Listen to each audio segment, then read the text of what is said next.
70세 이상 해외여행을 계획하고 계신가요? 젊을 때와 똑같이 준비하고 계시진 않나요? 안녕하세요. 9년차 승무원 지수입니다. 오늘 제가 직접 목격한 70세 이상 승객분들이 겪은 5가지 위험한 상황들을 공개하겠습니다. 시작하기 전에 더 많은 실용적인 해외여행 안전 팁을 원하신다면 구독 버튼을 누르고 알림을 켜주세요.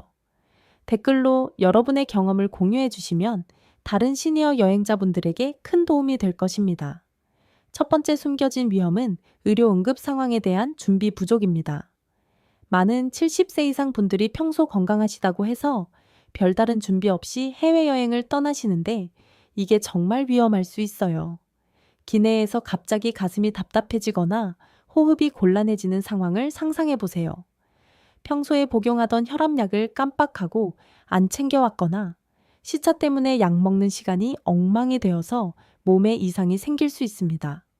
젊을 때는 하루 이틀 약을 안 먹어도 큰 문제가 없었지만 나이가 들수록 작은 변화에도 몸이 민감하게 반응하거든요. 여기서 많은 분들이 모르시는 숨겨진 위험이 있어요. 비행기가 높은 고도로 올라가면서 기압이 변하는데 이때 혈압도 함께 급격하게 변할 수 있습니다. 평소 혈압이 정상이셨던 분도 갑자기 혈압이 치솟을 수 있어요. 또한 좁은 기내 좌석에 오랫동안 앉아 있으면 다리에 혈전이 생길 위험도 높아집니다. 기내에는 기본적인 응급처치 도구는 있지만 병원처럼 완벽한 치료는 불가능하다는 점도 알아두셔야 해요. 제가 직접 경험한 사례를 말씀드릴게요. 지난달 인천에서 프랑크푸르트로 가는 항로에서 78세 할아버지가 갑자기 호흡 곤란을 호소하셨어요.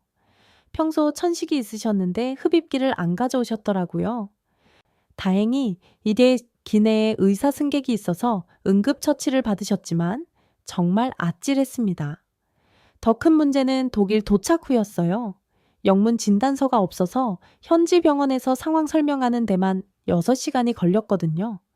의료진들이 어떤 약을 처방해야 할지 몰라서 계속 검사만 반복했어요. 또 다른 경우도 있었어요. 당뇨가 있으신 74세 할머니가 인슐린을 기내 반입용 가방에 넣지 않고 수화물에 넣어서 붙이셨어요. 비행 시간이 12시간이었는데 그동안 인슐린을 맞을 수 없어서 혈당이 위험할 정도로 올라갔습니다. 결국 비상 착륙까지 고려해야 하는 상황이었죠. 그렇다면 어떻게 준비해야 할까요? 가장 중요한 것은 출발 최소 2주 전에 병원을 방문해서 영문 진단서를 발급받는 것입니다. 현재 복용 중인 모든 약물의 영문명과 용량이 정확히 기록된 처방전도 함께 받아두세요. 상비약은 평소보다 2배 정도 넉넉하게 준비하시고 기내 반입용 투명 봉지에 넣어서 직접 가지고 타세요. 여행자 보험도 반드시 가입하시되 응급 의료비 보장 범위를 꼼꼼히 확인해 보세요.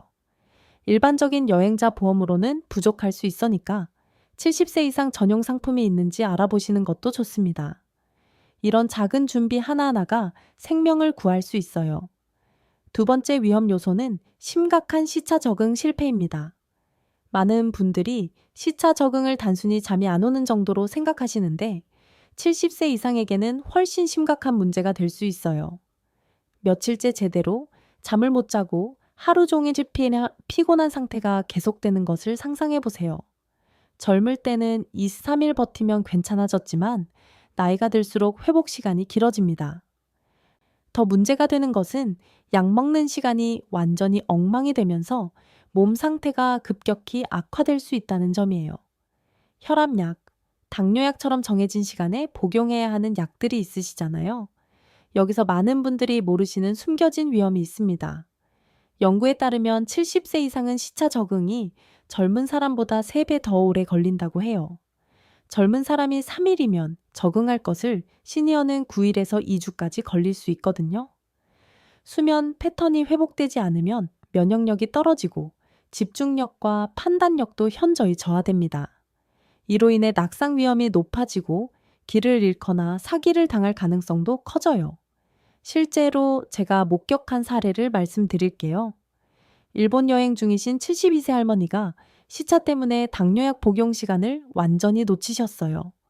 한국 시간으로 약을 드시려고 하시는데 현지 시간과 맞지 않으니까 하루에 한 번 먹어야 할 약을 2번 드시거나 아예 건너뛰는 일이 반복됐어요. 결국 혈당 조절이 안 되어서 응급실에 실려가셨죠. 더 심각했던 경우도 있어요. 미국 서부로 여행 가신 74세 할아버지는 3일째 밤잠을 제대로 못 주무셨어요. 낮에는 졸리고 밤에는 잠이 안 오는 상태가 계속됐는데 호텔 욕실에서 비틀거리시다가 넘어져서 머리를 다치셨거든요. 수면 부족으로 인한 어지럼증 때문이었어요. 현지에서 응급처치를 받으셨지만 여행 내내 고생하셨죠. 그렇다면 어떻게 대비해야 할까요?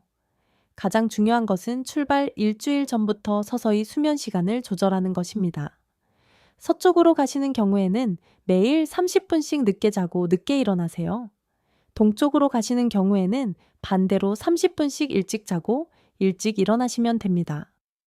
이렇게 미리 준비하시면 현지 도착 후 적응이 훨씬 쉬워져요. 기내에서도 목적지 시간에 맞춰서 행동하세요. 목적지가 밤이라면 기내 조명을 어둡게 하고 수면을 취하시고 낮이라면 밝은 조명 아래에서 깨어 있으려고 노력하세요. 기내식도 목적지 시간에 맞춰서 드시는 것이 좋습니다. 도착 첫날은 절대 무리한 일정을 잡지 마세요.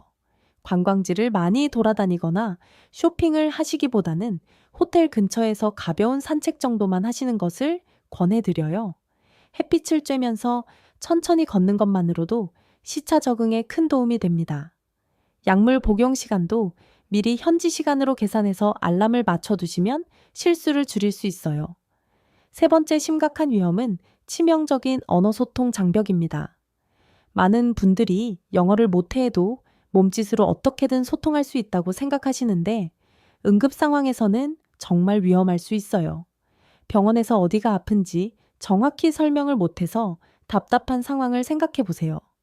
가슴이 아픈 건지, 속이 아픈 건지, 숨이 가쁜 건지를 제대로 전달하지 못하면 의료진도 올바른 치료를 할 수 없거든요. 또는 길을 잃었는데 도움을 요청할 수 없어서 몇 시간을 헤매는 상황도 정말 위험합니다. 특히 당뇨나 심장병이 있으신 분들은 시간이 생명과 직결될 수 있어요. 여기서 많은 분들이 모르시는 숨겨진 위험이 있습니다. 응급 상황에서 증상을 정확히 전달하지 못하면 생명이 위험할 수 있다는 점이에요. 의료진이 잘못된 진단을 내리거나 알레르기가 있는 약물을 처방할 가능성도 있습니다. 약국에서도 마찬가지예요. 비슷하게 생긴 약 포장지 때문에 전혀 다른 약을 받아올 수 있거든요. 실제로 제가 들은 충격적인 사례를 말씀드릴게요. 태국 여행 중이신 75세 할아버지가 심장약이 떨어져서 현지 약국에 가셨어요. 한국에서 가져온 약 봉지를 보여주면서 같은 약을 달라고 하셨는데 소통이 제대로 안 되다 보니 약사가 완전히 다른 약을 주었어요. 다행히 복용하시기 전에 현지 가이드분이 확인해서 큰일을 면했지만 만약 그대로 드셨다면 정말 위험했을 거예요. 또 다른 경우도 있었어요. 이탈리아에서 77세 할머니가 호텔에서 갑자기 가슴 통증을 느끼셨는데 프런트 직원에게 상황을 설명하지 못해서 단순히 배가 아픈 걸로 오해받으셨어요. 결국 소화제만 받아서 6시간 동안 참고 계시다가 상황이 더 악화돼서야 병원에 가게 되었거든요. 심근경색 초기 증상이었는데 소통 문제로 골든타임을 놓칠 뻔했죠. 약국에서 일어난 위험한 상황도 있어요. 스페인에서 혈압약을 사러 가신 분이 약사와 소통이 안 되어서 손짓발짓으로 설명하셨는데 혈압 올리는 약과 내리는 약을 헷갈려서 정반대 약을 받아오신 일이 있었어요. 며칠 드신 후에야 몸 상태가 이상하다는 걸 알아차리셨죠. 그렇다면 어떻게 준비해야 할까요? 가장 중요한 것은 기본적인 응급 의료 표현을 미리 익혀두는 것입니다. 가슴이 아파요는 My chest hurts, 숨이 가빠요는 I have trouble breathing, 어지러워요는 I feel dizzy처럼 꼭 필요한 표현 10개 정도는 외우고 가세요. 메모장에 적어서 지갑에 넣고 다니시는 것도 좋은 방법이에요. 현재 복용 중인 모든 약물의 영문명을 정확히 적어서 항상 휴대하세요. 성분명까지 함께 적어두시면 더 좋습니다. 혈압약, 당뇨약, 심장약 등 생명과 직결되는 약들은 특히 신경 써서 준비하셔야 해요. 스마트폰에 오프라인 번역 앱을 미리 다운로드 해두세요. 구글 번역기의 경우 인터넷 연결 없이도 사용할 수 있는 언어팩을 미리 받아둘 수 있어요. 음성 번역 기능도 있으니까 말로 하기 어려운 상황에서 정말 유용합니다. 응급 상황에서는 앱보다 미리 준비한 종이가 더 빠를 수 있으니 두 가지 모두 준비하시는 것을 권해드려요. 네 번째 위험 요소는 신체 능력 과신으로 인한 사고입니다. 많은 70세 이상 분들이 평소 건강하다고 생각해서 젊을 때와 똑같이 행동하시는데 이게 정말 위험할 수 있어요. 평소와 다른 환경에서 계단을 잘못 디뎌서 넘어지거나 무거운 집몸의 짐을 혼자 들다가 허리를 다치는 상황을 생각해 보세요.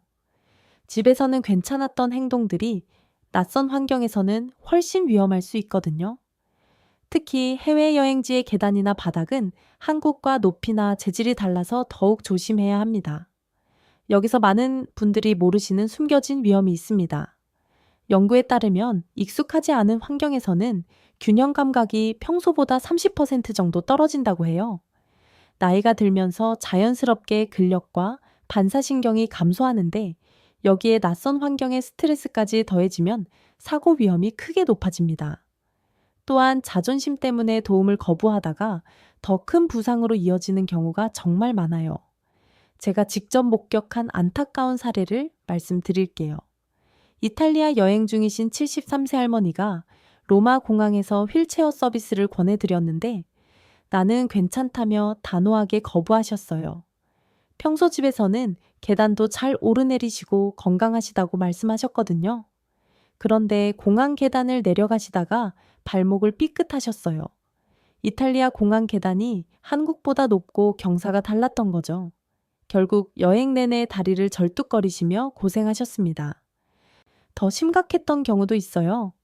독일에서 79세 할아버지가 호텔 로비에서 직접 캐리어를 들어 올리시려다가 허리를 다치셨어요.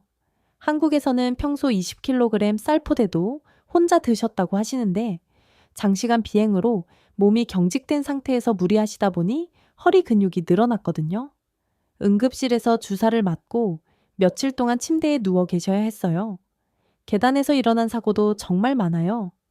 프랑스의 한 지하철역에서 75세 할머니가 에스컬레이터를 무서워하셔서 일반 계단을 이용하셨는데 계단 높이가 한국과 달라서 헛디디시며 넘어지셨어요. 다행히 큰 부상은 없으셨지만 무릎에 상처가 나서 여행 내내 불편하셨죠. 그렇다면 어떻게 대비해야 할까요? 가장 중요한 것은 출발 전에 현재 자신의 몸 상태를 정확히 파악하는 것입니다. 집에서 10분 정도 계속 걸어보시거나 5kg 정도 무게를 들어보세요. 평소보다 힘들다고 느끼신다면 여행 중에는 더욱 조심하셔야 해요. 공항 휠체어 서비스는 무료로 제공되니까 미리 신청하세요. 부끄러운 일이 전혀 아닙니다. 오히려 안전하고 편리한 여행을 위한 현명한 선택이에요. 항공사나 여행사에 미리 연락하시면 출발 공항부터 도착 공항까지 연결해서 서비스를 받을 수 있어요. 신발도 정말 중요합니다. 아무리 예뻐 보여도 굽이 있는 신발이나 새 신발은 피하세요. 미끄럼, 방지 밑창이 있고 발에 잘 맞는 편안한 운동화를 신으시는 것이 가장 안전합니다. 여분의 신발도 한 켤레 더 준비해 두시면 좋아요. 무거운 짐은 절대 혼자 들지 마시고 호텔 직원이나 주변 사람들에게 도움을 요청하세요. 캐리어도 더 너무 무겁게 싸지 마시고 바퀴가 잘 굴러가는지 미리 확인해 두세요. 자존심보다는 안전이 훨씬 중요하다는 것을 항상 기억해 주시기 바랍니다. 다섯 번째이자 마지막 위험은 범죄 및 사기의 타겟이 되는 것입니다. 많은 분들이 해외에서 친절한 사람들을 만나면 단순히 도움을 주려는 것이라고 생각하시는데 안타깝게도 악용하려는 사람들이 정말 많아요. 관광지에서 갑자기 친절하게 접근해서 사진을 찍어주겠다고 하거나 길을 안내해 주겠다고 하면서 나중에 바가지 요금을 요구하는 경우를 상상해 보세요.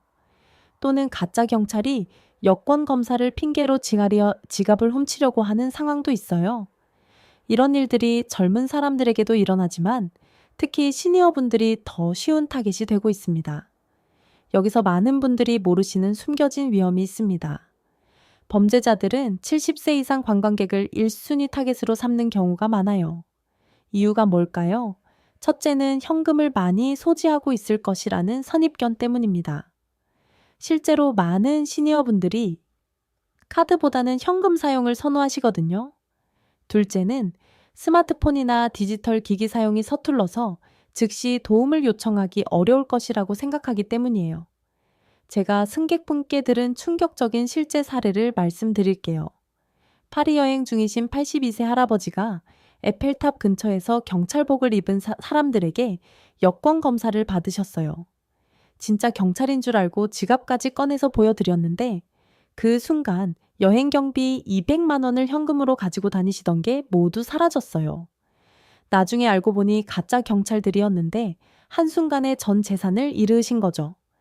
이탈리아에서도 비슷한 일이 있었어요. 76세 할머니가 로마 시내에서 친절한 젊은 남성이 길을 안내해 주겠다고 접근했어요. 지도를 보여주면서 설명해 주는 척 하더니 그 사이에 동료가 뒤에서 가방을 열어서 지갑을 훔쳐갔어요. 할머니는 한참 후에야 지갑이 없어진 걸 알아차리셨죠. 스페인에서는 더 교묘한 수법도 있었어요. 74세 할아버지가 카페에서 커피를 마시고 계시는데 옆 테이블 사람이 갑자기 물을 쏟았어요. 친절하게 닦아주는 척하면서 할아버지의 주의를 분산시키는 사이에 테이블 위에 놓인 휴대폰과 지갑이 사라졌거든요. 그렇다면 어떻게 예방할 수 있을까요? 가장 중요한 것은 현금 소지를 최소화하는 것입니다. 하루에 필요한 최소한의 현금만 가지고 다니시고 나머지는 호텔 금고에 보관하세요. 가능한 한 카드 결제를 이용하시는 것이 훨씬 안전해요. 카드를 잃어버려도 즉시 정지시킬 수 있지만 현금은 한번 잃으면 되돌릴 수 없거든요. 진짜 경찰과 가짜 경찰을 구분하는 방법도 알아두세요. 진짜 경찰은 절대 길에서 지갑 검사를 요구하지 않습니다. 여권만 확인할 뿐이에요. 만약 의심스럽다면 가까운 경찰서까지 함께 가자고 제안해보세요. 가짜 경찰들은 그 순간 사라져버릴 거예요. 택시도 조심해서 이용하세요. 길에서 잡는 택시보다는 호텔에서 불러주는 택시를 이용하시거나 우버 같은 앱을 사용하시는 것이 안전합니다. 미리 요금을 확인할 수 있고 기사 정보도 남기 때문이에요. 귀중품은 절대 한 곳에 모아두지 마시고 분산해서 보관하세요.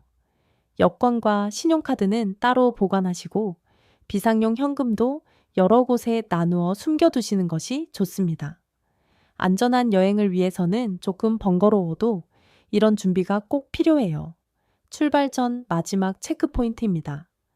지금까지 5가지 위험 요소에 대해 말씀드렸는데 막상 짐을 싸다 보면 뭔가 빠뜨린 게 있는 것 같은 불안감이 들잖아요. 가족들도 어떻게 도와드려야 할지 몰라서 그냥 걱정만 하고 계시는 경우가 많고요. 여행 준비를 꼼꼼히 해도 놓치기 쉬운 것들이 있어요. 특히 70세 이상 분들의 경우 젊을 때와는 다른 준비가 필요한데 이걸 모르고 가시면 현지에서 정말 큰 문제가 될 수 있습니다. 또한 가족들과 연락 체계를 제대로 만들어 두지 않으면 응급 상황 시 대처가 늦어질 수밖에 없어요. 여기서 많은 분들이 간과하는 위험이 있습니다. 하나라도 빠뜨리면 여행 중 큰 문제가 될 수 있는 필수 항목들이 있다는 점이에요. 영문 진단서나 응급 연락망 같은 것들은 당장 필요하지 않을 것 같지만 막상 응급 상황이 생기면 생명을 좌우할 수 있거든요. 가족과의 연락 체계도 마찬가지예요. 단순한 실수로 연락이 끊어져도 양쪽 모두 큰 스트레스를 받게 됩니다. 실제로 제가 들은 사례를 말씀드릴게요. 베트남 여행 중이신 76세 할머니의 연락이 3일간 끊어졌어요. 가족들은 할머니께 무슨 일이 생긴 줄 알고 난리가 났죠. 한국 영사관에 신고하고 현지 경찰서까지 찾아다니면서 수소문했어요. 그런데 알고 보니 할머니가 단순히 휴대폰 로밍 설정을 제대로 안 하셔서 연락이 안 된 거였어요. 할머니는 편하게 여행하고 계셨는데 한국에서는 온 가족이 잠도 못 자고 걱정했던 거죠. 또 다른 경우도 있어요. 독일 여행 중이신 78세 할아버지가 갑자기 쓰러지셨는데 응급실에서 가족 연락처를 물어봤어요. 그런데 할아버지는 의식이 없으시고 휴대폰은 한국어로 되어 있어서 의료진이 연락처를 찾을 수 없었어요. 다행히 여행 동행자분이 있어서 해결됐지만 혼자 여행하셨다면 정말 큰일 날 뻔했거든요. 그렇다면 어떻게 준비해야 할까요? 먼저 필수 서류들을 체크해 보세요. 영문 진단서는 반드시 2부 준비하시고, 하나는 직접 휴대하시고, 하나는 캐리어에 넣어두세요. 여행자 보험 증서도 마찬가지로 출력해서 준비하시고, 보험회사 해외 긴급 연락처도 휴대폰에 저장해 두세요. 현재 복용 중인 모든 약물 리스트를 영문으로 작성해서 항상 지갑에 넣고 다니시는 것도 중요해요. 응급 연락망은 더욱 세심하게 준비하셔야 합니다. 가족 연락처를 영문으로 작성해서 여러 곳에 보관해 두세요. 지갑, 가방, 캐리어에 각각 하나씩 넣어두시면 안전해요. 휴대폰 배경화면에도 응급 연락처를 설정해 두시면 의료진이 쉽게 확인할 수 있습니다. 가족들과는 정기적인 연락 시간을 미리 정해 두세요. 매일 저녁 18시에 안부 전화를 한다든지, 주요 관광지에 도착할 때마다 사진을 보낸다든지 하는 약속을 해두시면 서로 안심할 수 있어요. 시차를 고려해서 한국 시간으로 언제 연락할지도 명확히 정해두세요.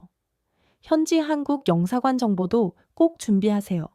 주소, 전화번호, 이메일 주소를 휴대폰에 저장하고 종이에도 적어서 지갑에 넣어두세요.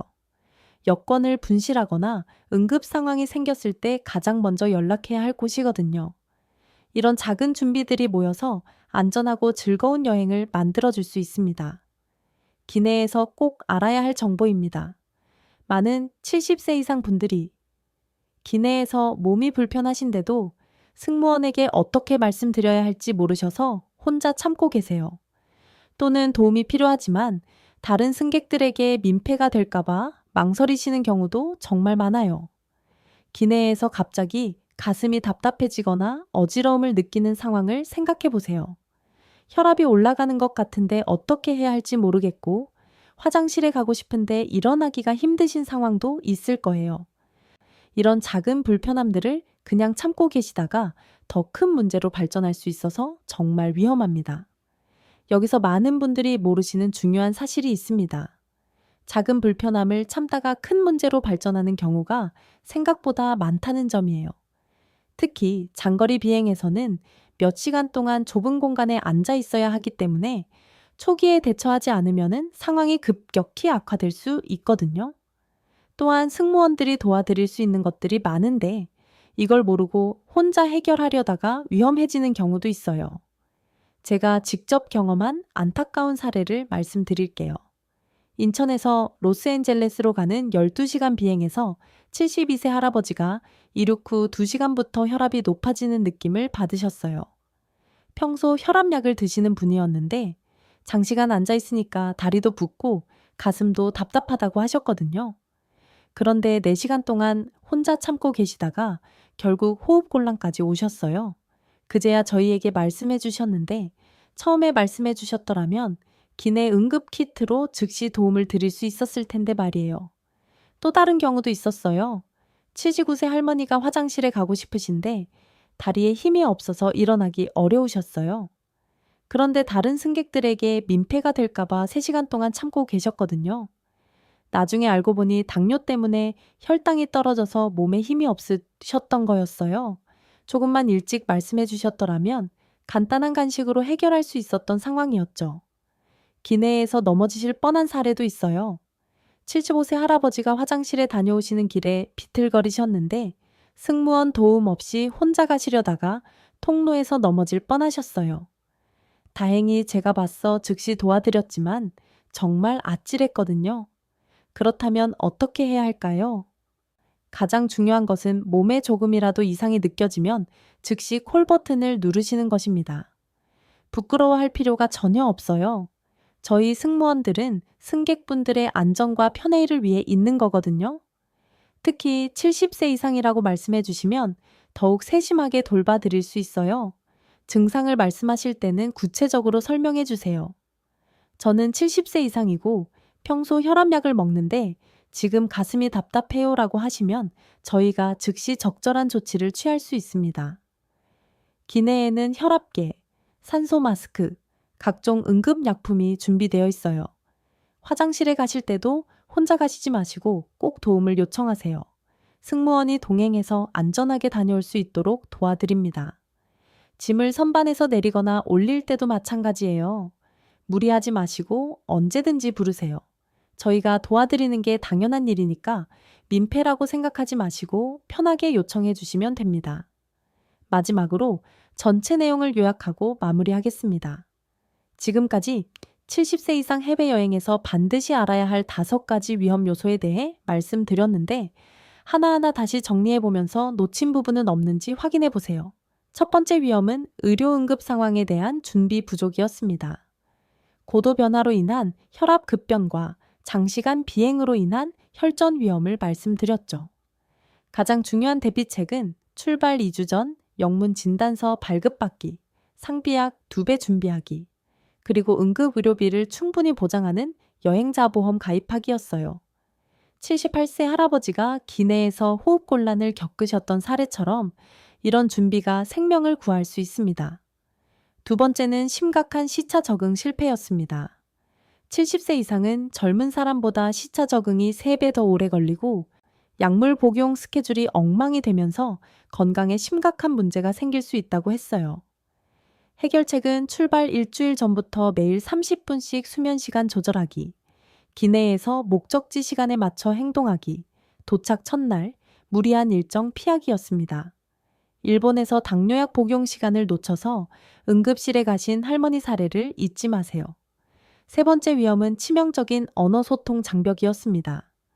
응급 상황에서 증상을 정확히 전달하지 못하면 생명이 위험할 수 있고 약국에서 잘못된 약을 받을 가능성도 있다고 말씀드렸어요. 대비책으로는 가슴이 아파요, 숨이 가빠요, 같은 응급 의료 표현 10개 외우기, 복용 약물의 영문명 지갑에 넣고 다니기, 오프라인 번역 앱 미리 다운로드하기를 권해드렸죠. 태국에서 심장약 대신 전혀 다른 약을 받으실 뻔했던 할아버지 사례가 기억나시나요? 네 번째는 신체 능력 과신으로 인한 사고였습니다. 익숙하지 않은 환경에서는 균형 감각이 30% 떨어지고 자존심 때문에 도움을 거부하다가 큰 부상으로 이어질 수 있다고 했어요.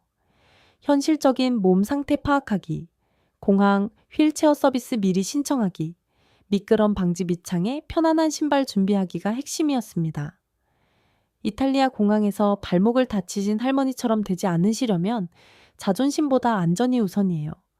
5번째 마지막 위험은 범죄 및 사기의 타겟이 되는 것이었습니다. 70세 이상 관광객은 사기범들의 1순위 타겟이고 현금을 많이 소지할 것이라는 선입견 때문에 범죄 위험이 높다고 했어요. 현금 최소 소지하고 카드 결제 위주 사용하기, 진짜 경찰은 길에서 지갑 검사를 안 한다는 것 기억하기, 호텔에서 안전한 택시 이용하기를 말씀드렸죠. 파리에서 200만 원을 한순간에 잃으신 할아버지 사례가 얼마나 충격적이었는지 모르겠어요.